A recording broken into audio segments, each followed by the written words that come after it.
Future of direct selling दरअसल क्या है कि वो आपको पता है फ्यूचर ऑफ डायरेक्ट सेलिंग। मैं भी ऐसे जब बच्चा था 20 साल का था, दाढ़ी मूछ भी नहीं आई थी, तो यही पूछता था फ्यूचर ऑफ डायरेक्ट सेलिंग। लेकिन मैं अलग अलग मुंह से सुनना चाहता था, अलग अलग इमोशंस को ग्रहण करना चाहता था। डायरेक्ट सेलिंग का फ्यूचर किसी भी चीज का भविष्य उसके अतीत के गर्भ में छिपा होता है। देखिए, हर एक बीज में एक वृक्ष छिपा हुआ है, ये ख्याल में है। बीज में वृक्ष छिपा है, एक दूध में घी छिपा हुआ है, एक पत्थर में प्रतिमा छिपी हुई है। लेकिन एक प्रोसेस से निकलती है, एक प्रोसेस से उस अंजाम तक पहुंचाया जाता है।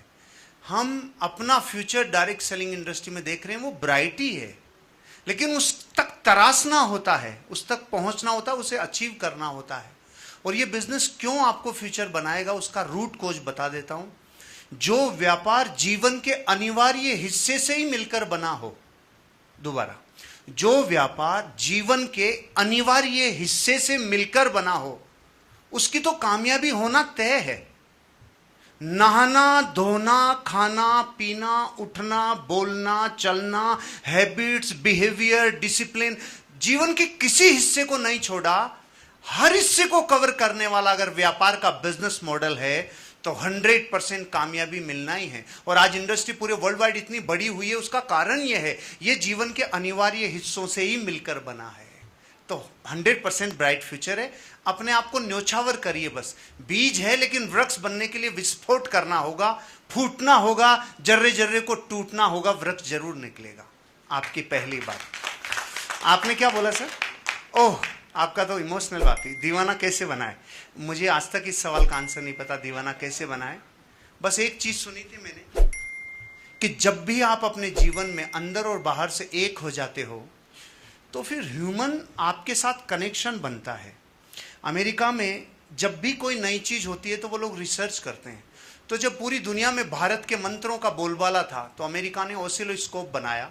ऑसिलोस्कोप एक ऐसी मशीन है जहां से कोई भी आवाज को स्पंदन के थ्रू उससे गुजारते हैं तो उसके पैटर्न को स्टडी करते हैं। तो भारत के मंत्रों को जब आवाज के रूप में ऑसिलोस्कोप से निकाला तो जो पैटर्न आए वो चौंकाने वाले थे, ऊर्जावान थे, जबरदस्त थे। तो फिर अमेरिका ने 20-30 लोगों को कहा, खुद के लोगों को, आप भी भारत के मंत्रों को रटो, आप भी भारत के मंत्रों को पढ़ो, आप भी उच्चारण सीखो, उसकी राग और लय सीखो। उन्होंने ऐसा ही किया। अब की बार उन्होंने रिकॉर्ड किया, कई वर्षों की मेहनत की। जो भारत के लोगों के मंत्रों की आवाज थी, आवाज सेम थी, मंत्र सेम थे, उच्चारण सेम थे, लेकिन जैसे ऑसिलोस्कोप से निकाला, अब की बार पैटर्न मरे हुए आए, ऊर्जा विहीन पैटर्न आए। तो चौंक गए वो लोग, अरे बाप रे, मंत्र तो सेम है, उच्चारण सेम है, सब कुछ सेम है, फिर फर्क क्या है? लोग सारे समान हैं। कुछ लोगों का स्पंदन लोगों तक पहुंचता है, कुछ का नहीं पहुंचता, लेकिन एक रियल डायरेक्ट सेलर का स्पंदन सामने वाले व्यक्ति तक तब पहुंचता है जो मंत्रों के आवाज में जो फर्क है। आवाज तो सब कुछ सेम थी, फिर वो ऊर्जा से लेस और ऊर्जा विहीन कैसे आए, आप बताइए ना। ऑसिलोस्कोप से दोनों आवाज निकाली, फिर क्या फर्क था? उन्होंने आवाज केवल वोकल कॉर्ड से निकाली थी। वोकल कॉर्ड से निकलने वाली ध्वनियां तो पूरे 800 करोड़ लोगों को भगवान ने दिए, लेकिन वोकल कॉर्ड से निकलने वाली ध्वनि जब आपके भीतर के इमोशन से, विचारों से, आत्मा से निकलती है तो दोनों चीजें, इनर कोर और एक्सटर्नल कोर, दोनों कनेक्ट होती है। मैंने तो गुरुओं से यही सीखा सर, कि जब भी आप बाहर से और भीतर से एक हो जाते हो, आपके जीवन की सहजता जब बाहर हो जाती है, आप जो हो वो बाहर प्रकट रहते हो, तो फिर कनेक्शन और बॉन्डिंग बहुत स्ट्रोंग होती है। ये मेरे गुरुजी ने सिखाया था, मुझे पता नहीं चला। फिर उन्होंने कहा, हर्ष ऑलमोस्ट तेरा लगभग ऐसा है, इसलिए तू कनेक्ट कर पाता है। आपके सवाल का आंसर